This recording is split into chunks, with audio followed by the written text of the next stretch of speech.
All right, welcome to our third YouTube live session known as Impact Drills. Just needed my drill sound there. Anyway, we'll go ahead and get this going. Our Impact Drill brought to you by Construct Connect Academy. Quick drills to improve your usage of on-screen takeoff and quick bid that can have a big impact on your business.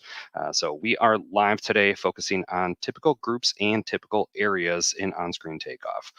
My name is Jake Elmhorst. I am the Academy Event Specialist, also a on-screen takeoff and quick bid product specialist here at Construct Connect.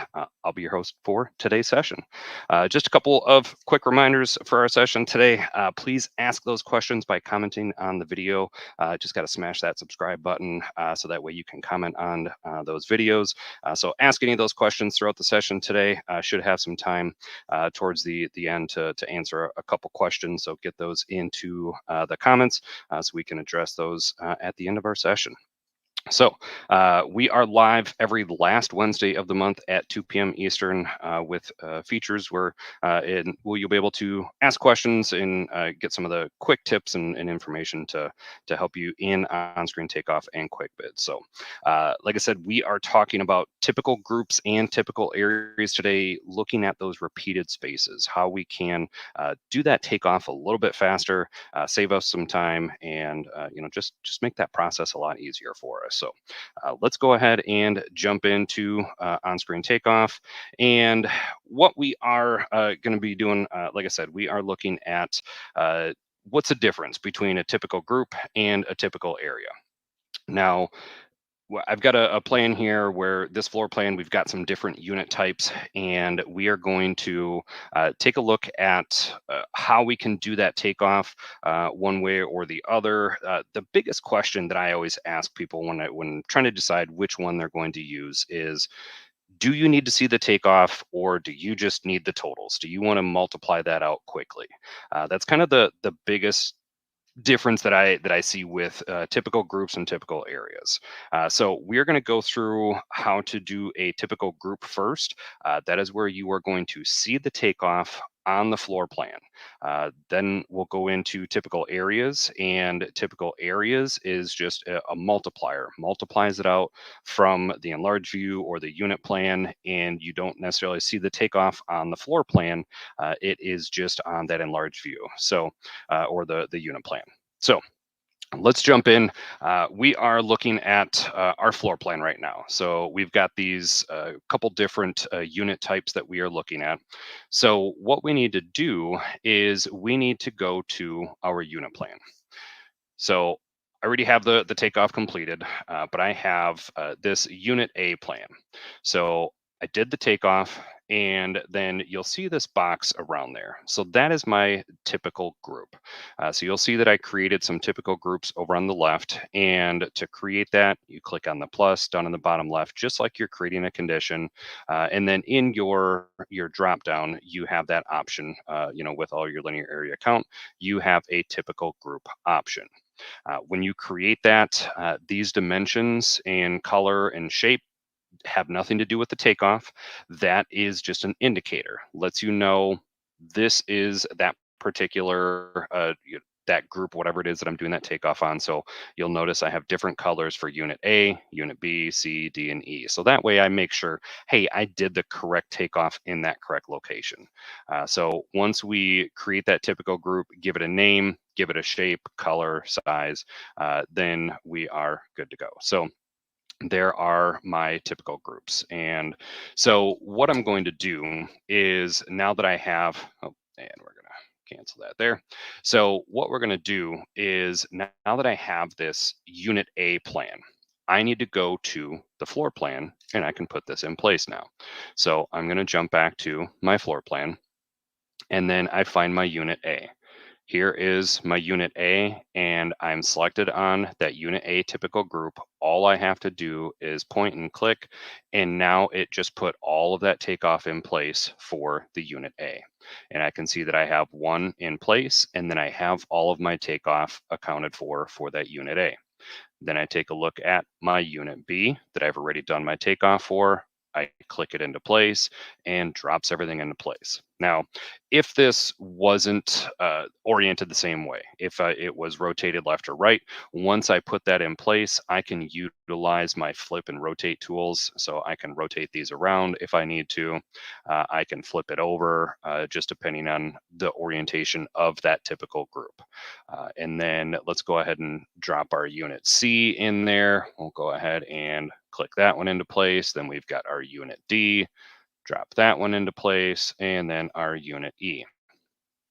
Now, I've gone through, put all my units in place. Now, this is just one floor plan. I could go to my next floor plan, same thing, click them into place, drop them in where I need those.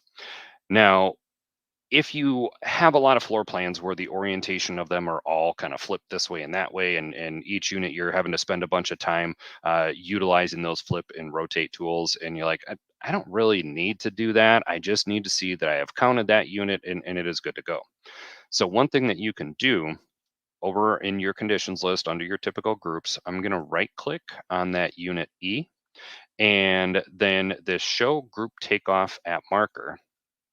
I just unselected that. And now notice I don't see any of the takeoff, but I have that marker that I talked about. So when you create that typical group, there is that purple square marker. So that is saying, hey, your takeoff is here. You have accounted this one, but you don't need to see all of that takeoff in place. So that can be very beneficial if you just need to quickly click through a floor plan and get that takeoff in place and not have to worry about rotating and flipping. And so a couple different things that you can do with that. If you want to bring that back, just right click, go ahead and click on it, and that'll bring all that takeoff back into place. So kind of up to you if you want to see all that takeoff or if you want to turn that off.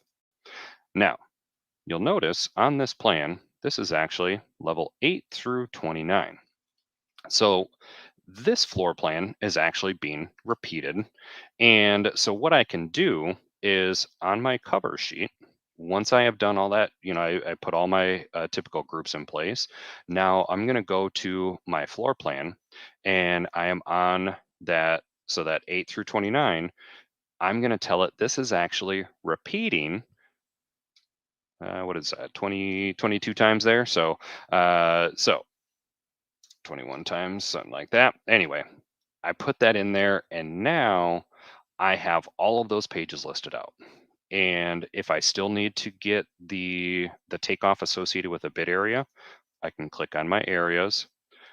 I can go to and say, you know what, this one's floor 8. And now all I got to do is hit next. And it's just going to, all of those are now going to be associated with the correct floor. So floor 16, 17, and I'm just working my way up.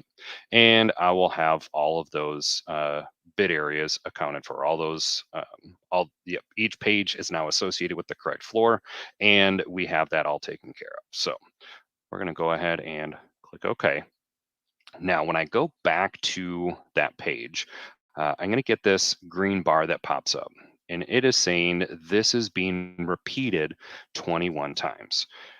My totals over on the left are one page though, and it's saying totals are shown for a single page. So just what I already did on this page, there's my totals, but it is being multiplied 21 times. And if I go to the takeoff tab or the worksheet tab, I am going to see those totals.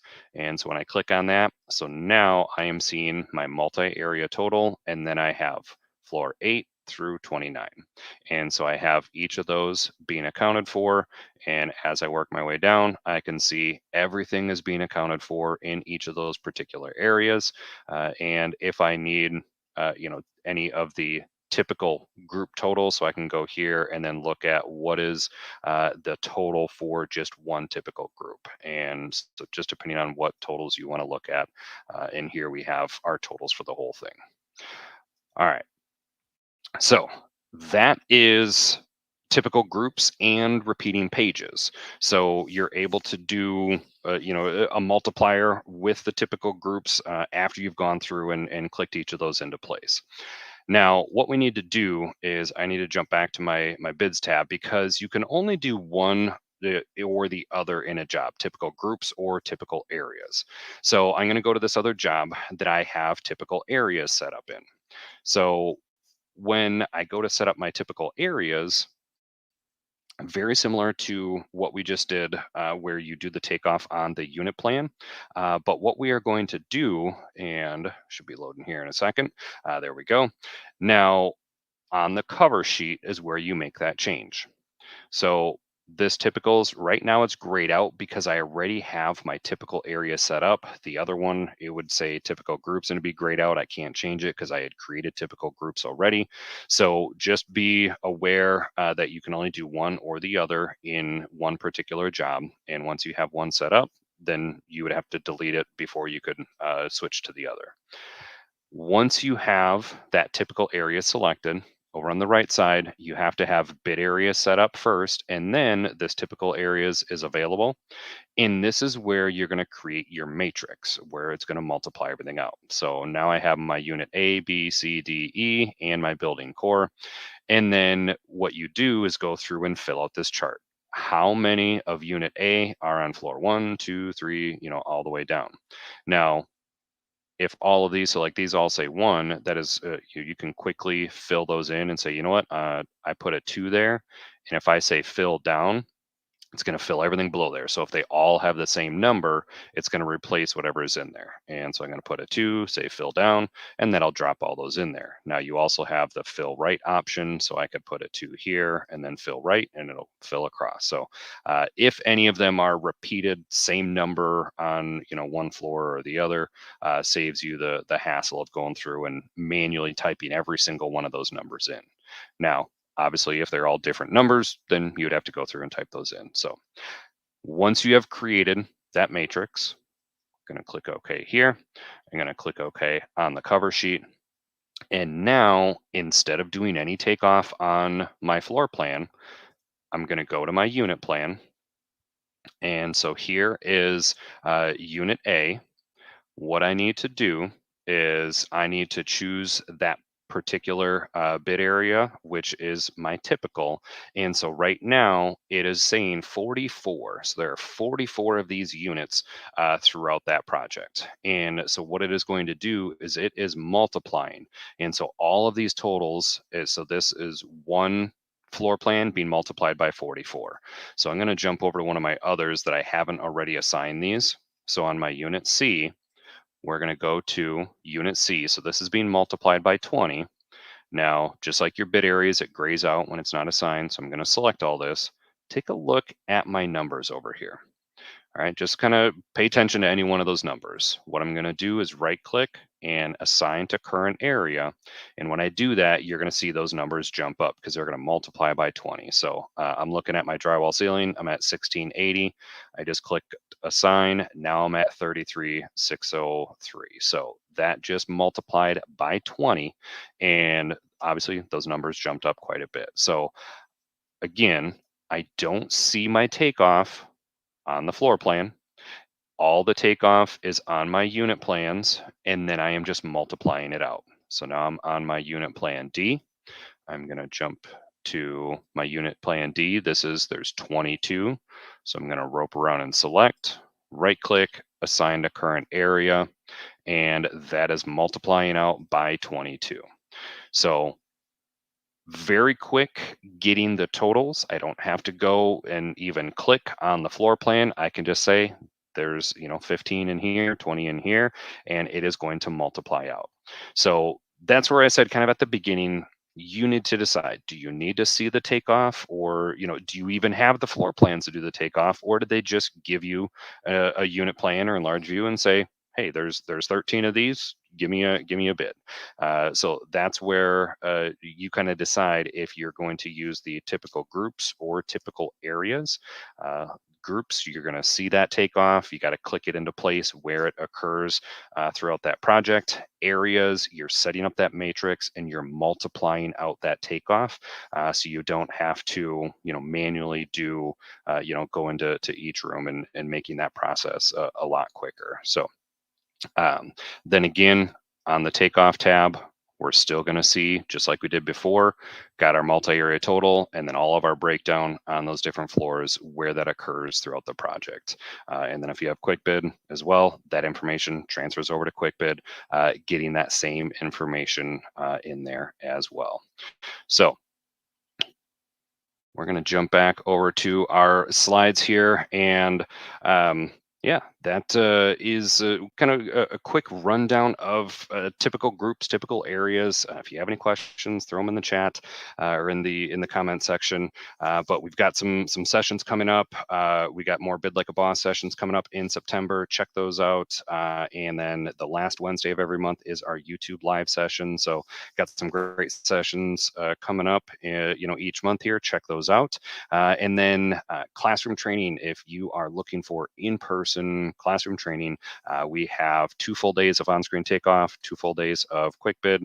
And then if you have any of our other products, check those out. Today is the last day to register for Cincinnati. So if you're interested in that, get on that today. Talk to your account manager. They can get you any more details on that. So don't see any questions coming into the chat. So thank you all for checking it out. If you have more questions, you can reach out to our team, training or customer success tech support. Let us know any questions that you have, but appreciate you guys joining. As always, construction starts here.